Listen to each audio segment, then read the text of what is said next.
This is Optimal Living Daily, episode 130, Productivity and the Goose That Laid the Golden Eggs, by Lund Fisker of earlyretirementextreme.com. Get ready to maximize your potential with Optimal Living Daily, the podcast that brings you the best in personal development and productivity every day of the week. Your optimal life awaits. Now here's your host, Justin Malik.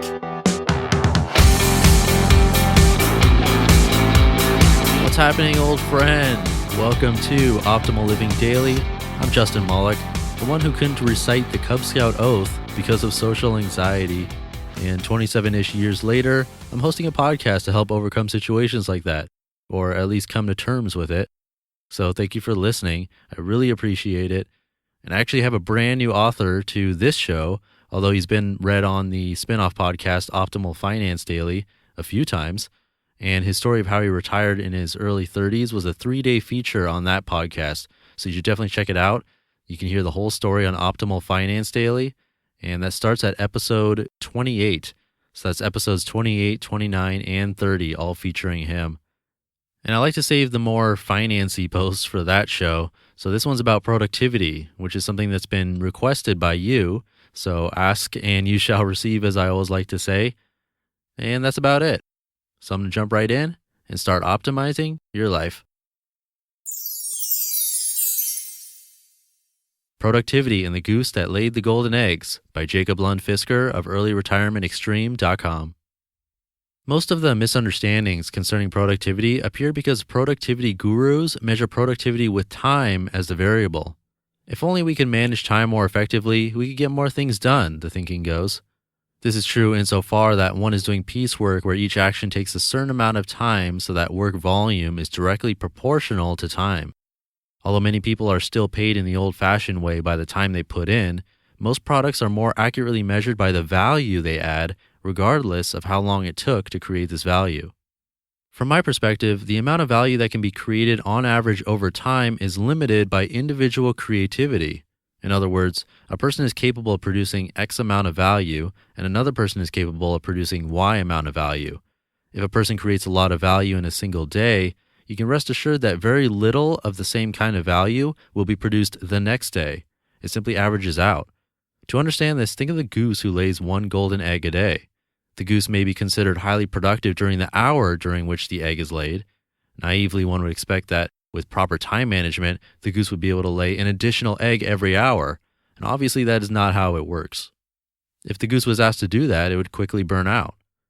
As I said, I think we each have the capability to produce a certain amount of value each day without burning out.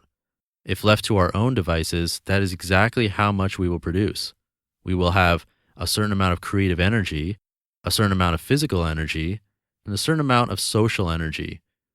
Productivity is not about doing bicep curls with your left hand while brushing your teeth with the right hand. It is about using the above-mentioned reserves most optimally. This is not done by maxing out each capacity. Think of the goose. A certain amount of energy must also be spent maintaining the capability. This is something our culture is not very good at, but consider this. To use any given resource, you absolutely must consider 3 things. Number 1, extraction. Number 2, maintenance. Number 3, expanding. Extraction is a process of taking the energy. Productivity should not be about maximizing the rate of extraction. Let's repeat that 3 times. Productivity is not about maximizing extraction. The rate of extraction must not be maximized. Maximizing extraction is bad. You must not maximize extraction. Yet this seems to be what many gurus are preaching. It is certainly the way the career reward system is set up. Without maintenance, think of the United States infrastructure, for example. The system eventually crumbles. Without maintenance, the system cannot be sustained. If the system is not maintained, it eventually dies with a whimper, as extraction is limited as well. Maintenance is what the goose does to recover from laying the egg.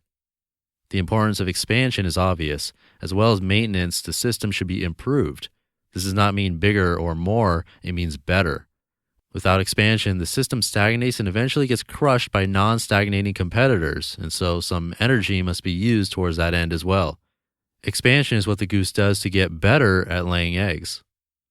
Productivity must consider all 3 aspects. Ignoring one of them is fine in the short term, but destructible in the long term. Naturally, there are short-term incentives to ignoring maintenance and expansion in the short term, but this results in long-term costs. Working a dead-end job, letting bridges collapse, running the world on non-renewable resources. Productivity, therefore, is not about expending time more efficiently. It's not about expending more energy either. It is about expending energy most efficiently. This is exactly what happens when one says that work expands to fill the time allotted. This is also the reason why more free time does not result in more things getting done. More free time does not result in more energy unless the previous energy is used to expand capacity.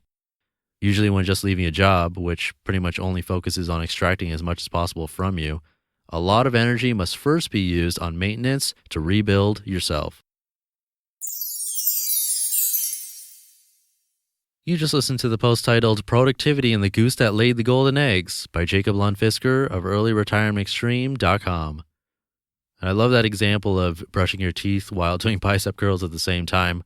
A lot of us try to multitask, and there are a ton of studies out there that show you end up doing both tasks a lot poorer if you try to multitask. But if you were to do them separately, you'd actually get the job done and save yourself time in the long run. And again, to hear his story about how he retired in his 30s, check out the Optimal Finance Daily podcast, and please subscribe to it while you're there. And check out episodes 28 to 30, which was a 3-day special feature to tell Jacob's story. And before we go, in just a little over 10 days, I'm giving away a book to a random email subscriber on my list. So if you'd like a shot at that, and you'd like a bunch of free spreadsheets from me, including an automated money tracker, a retirement planner, and a spreadsheet to figure out which of your tasks should take priority, all you have to do is join my mailing list. And to do that, you can text the word optimal to the number 44222 and you'll be in. Or you can visit me online at oldpodcast.com if you're not into texting. And that does it for today's episode. Tomorrow is Wellness Wednesday, so I'll see you there bright and early where your optimal life awaits. Hey, this is Dan from the Optimal Finance Daily podcast, which is a lot like this show, except more focused on personal finance. Justin handpicks the best posts he can find from blogs and authors like Ramit Sethi, Mr. Money Mustache, and more, and I read them to you 5 days a week. So if you enjoy this podcast, come on over and subscribe to Optimal Finance Daily too. And together, we'll optimize your financial life. You've been listening to Optimal Living Daily. Be sure to hit the subscribe button to stay up to date on each new episode and head to oldpodcast.com. That's OLDpodcast.com for a free gift as well as more actionable tips and resources to help you maximize your potential. Thanks for joining us, and remember, your optimal life awaits.